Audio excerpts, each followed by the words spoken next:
जो चाहे कोई आज पहले दिन यहाँ बैठा है, कोई भी इलनेस है, चाहे वो एडिक्शन है, स्किज़ोफ्रेनिया है, डिप्रेशन है, बाइपोलर है, कोई भी इलनेस है, ये जो acceptance and understanding the disease concept है, ये सबके लिए है। ठीक है, मतलब आप 5 साल से रिकवरी में हैं, आप 10 साल से रिकवरी में हैं, आप 20 साल से रिकवरी में हैं, आप 1 दिन से रिकवरी में हैं, but this is common for all कि साइकेट्रिक बीमारियों को जब तक हम एक्सेप्ट नहीं करेंगे कि ये भी बीमारियां हैं। अब आप देखो कितनी हैरानी की बात है कि जब कोविड आया, कोरोना हुआ, प्लीज़ सेटल फास्ट। हाँ जी,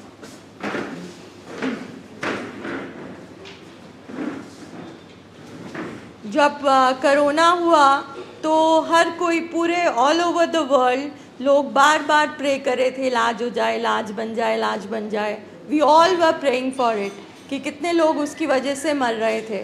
ठीक है, तो कोरोना के लिए वी आर लुकिंग फॉर इलाज, बट जब कैंसर के लिए we are looking for treatment, but जब साइकेट्रिक बीमारियों की बात आती है तो इसको हम बीमारी के दायरे में देखकर भी अनदेखा कर देते हैं।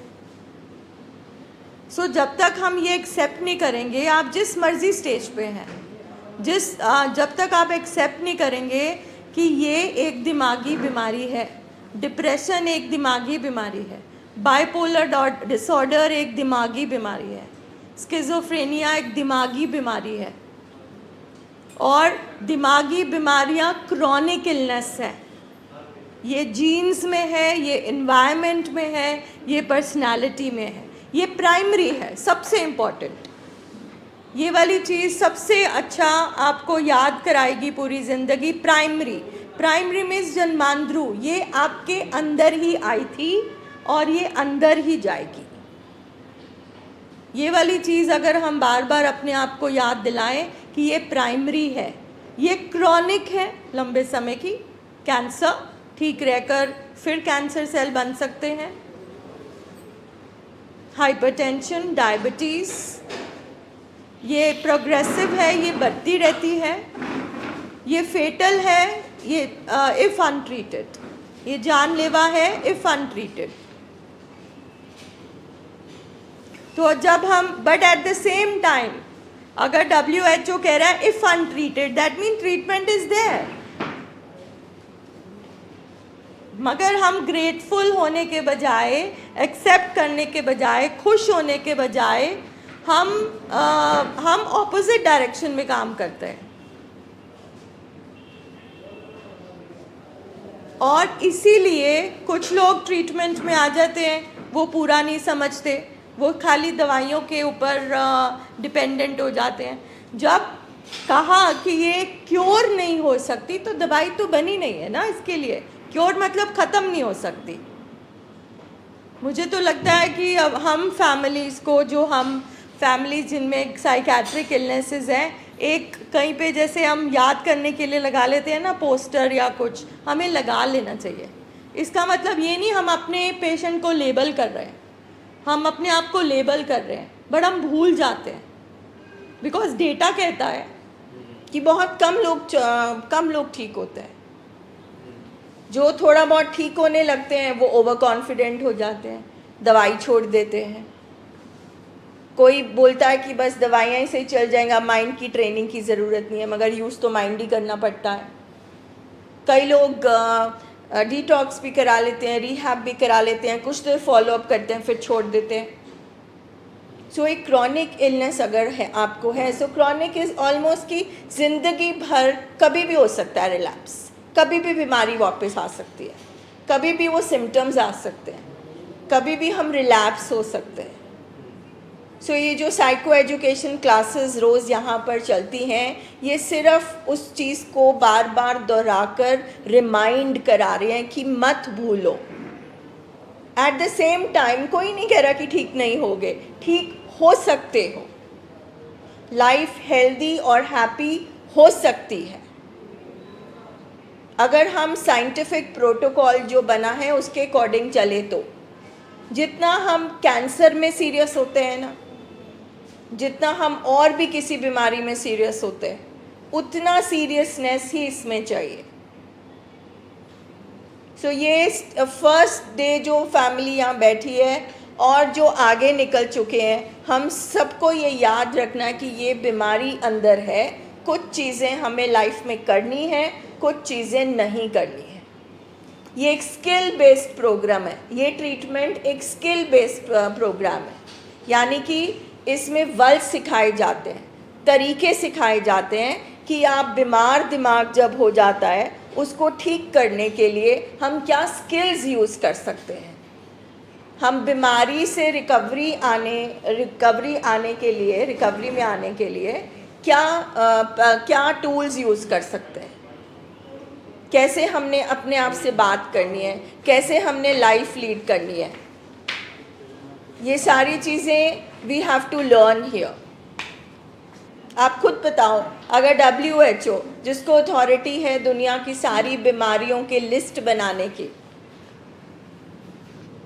जहाँ से हर रेगुलेशन और पॉलिसी पास होती है, अगर वो कह रही है ये प्राइमरी है, ये प्रोग्रेसिव है, ये क्रॉनिक है, तो उसमें हमारी मर्ज़ी, कसमें, वादे, मतलब हमारा एक्सपेक्टेशंस, हमारे ड्रीम्स, हमारे विशेस क्या काम करते हैं इन चीज़ों में, जहाँ पे हम कंसंट्रेट करते हैं हमेशा।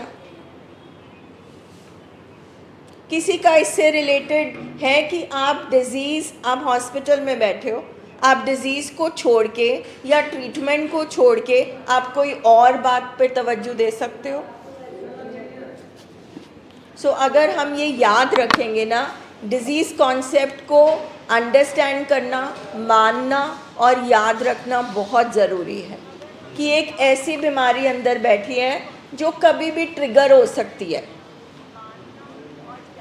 जैसे किसी को कोई किसी का इम्यूनिटी नहीं होती है ना, उसको बहुत जल्दी ज़ुकाम लग जाता है, किसी को बहुत जल्दी ठंड लग जाती है, किसी का बहुत जल्दी पेट खराब हो जाता है। तो हमारे पेशेंट का ब्रेन कुछ ऐसा है, किसी की किडनी कमज़ोर होती है, किसी के लंग्स कमज़ोर होते हैं। तो जब तक हम इस लेवल पे और इसके कंपैरिजन में उसको नहीं मानेंगे, तब तक हम रिकवरी में नहीं आ सकते और नहीं रह सकते। So this we have to remember for all life. इसीलिए नहीं सेम बातें बार बार यही मीटिंग इसलिए हो रही है। But the best part is कि ट्रीटमेंट है। हम इसी प्लेटफॉर्म पे बहुत सब लोगों को ठीक होते देखते हैं, सुनते हैं। They are happy now. जिस कंडीशन में वो आए थे आज वो वहाँ पे नहीं है, आज वो उससे आगे निकल गए हैं।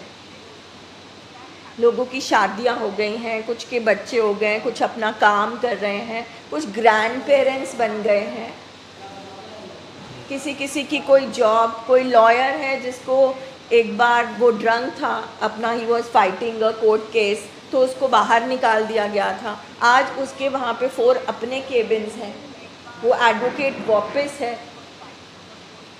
कोई किसी पोस्ट पे चला गया, ये कैसा हुआ? किसी ने, डॉक्टर भाटिया ने किसी पे जादू थोड़ी ना कर दिया, कोई मैजिक तो नहीं है। But the only thing is कि ये जो ट्रीटमेंट बना है ना, अब जैसे वैक्सीन लगनी है, वैक्सीन के बूस्टर डोज लगने हैं, 6 महीने के लिए आपको टीबी की दवाई खानी होती है, ठीक है, 9 मंथ्स लगते हैं एक बेबी को। सिमिलरली एक साइंस ने प्रोटोकॉल बनाया कि ये जो नशा है हम इसको ख़त्म नहीं कर सकते, क्योंकि एक सोच है, तलब एक सोच है, सोच आनी है। ये नशा ब्रेन को क्या कर देता है? आप सोचो कितना दिमाग, कितना टाइम, कितनी रिसर्च गई होगी, तब जाके दवाइयाँ बनी। हमारे पेशेंट्स को तभी तो मेंटल इलनेस कहते हैं ना। अब people are working on this, क्योंकि पहले पागल खाने ही थे, मेंटल का मतलब पागल ही माना जाता था, क्योंकि हमारे पेशेंट्स के लिए कोई दवा नहीं बनी थी। बाहर वेस्ट में तो जब ऐसे डेल्यूजन्स, हेलुसिनेशन ये सब होता था तो लेडीज़ को स्पेशली चुड़ैल, डायन, विचेस बोला जाता था, उनको बर्न कर दिया जाता था, उनको जला दिया जाता था। मगर आहिस्ता आहिस्ता साइंस में रिसर्च हुई कि ये जो हमें आवाज़ें सुनाई देती हैं, चीज़ें दिखती हैं, ज़रूरत से ज़्यादा शक होता है, हाँ ड्रग्स तो बहुत देर से होते थे, ड्रग्स तो बहुत हम अपने रिलीजन उसमें भी बहुत सुनते हैं, ड्रग्स होते थे, हमेशा होते थे, ठीक है, हमेशा होते थे। तो ये सारी चीज़ें मतलब आहिस्ता आहिस्ता ये सारी चीज़ें बनी। तो ये सारा कुछ पता लगा कि अल्टीमेटली हमारे शरीर और ज़िंदगी को ये दिमाग चलाता है, ये है हमारी लाइफ का कमांडर। और अगर इसी में गड़बड़ होती है तो चीज़ें होती हैं। तो फिर दिमाग की खोज हुई, दिमाग पे रिसर्च करी गई कि दिमाग के कौन से हिस्से में क्या काम होता है, कहाँ से हम सोचते हैं, कहाँ से हम महसूस करते हैं, और एडिक्शन के रिलेशन में कहाँ पे शराब का असर होता है, कहाँ पे हेरोइन का असर होता है। सिगरेट छोड़ना क्यों मुश्किल है? क्योंकि उसका असर हर जगह जाता है। जो सबसे छोटा नशा मानते हैं उसको सबसे मुश्किल है छोड़ना। एक इंसान जानवर कैसे बन जाता है, अल्कोहलिज्म में स्पेशली, कि अल्कोहल शराब ऐसा क्या कर देती है कि एक इंसान जानवर बन जाता है, अपनी बेटी का रेप कर देता है, ऐसे ऐसे हीनियस क्राइम करते हैं। तो इन सब चीज़ों की वजह से भी दिमाग की और रिसर्च हुई, तभी ये दवाइयाँ बनी कि जो नॉर्मल से एबनॉर्मल कर देती हैं उनके लिए एंटी साइकोटिक्स बने। जो ये केमिकल ऊपर नीचे होते रहते हैं, मूड ऊपर नीचे होते रहते हैं, डिसऑर्डर हो जाता है नशों की वजह से या किसी ट्रॉमा की वजह से, उसको कैसे स्टेबलाइज किया जाए, मूड स्टेबलाइज़र बने। कैसे इस दिमाग को शांत किया जाए अगर सोचें आई जा रही है, नींद नहीं आ रही है, रिलैक्सेंट्स बने, सिडेटिव्स बने। और उसके साथ में अल्टीमेटली दवाइयों से, फिर डॉक्टर ने देखा सिर्फ दवाइयों से काम नहीं बनता। हमारा जो माइंड है, अल्टीमेटली जो मत है जो हमें जानवर से अलग करती है, इसकी ट्रेनिंग ज़रूरी है।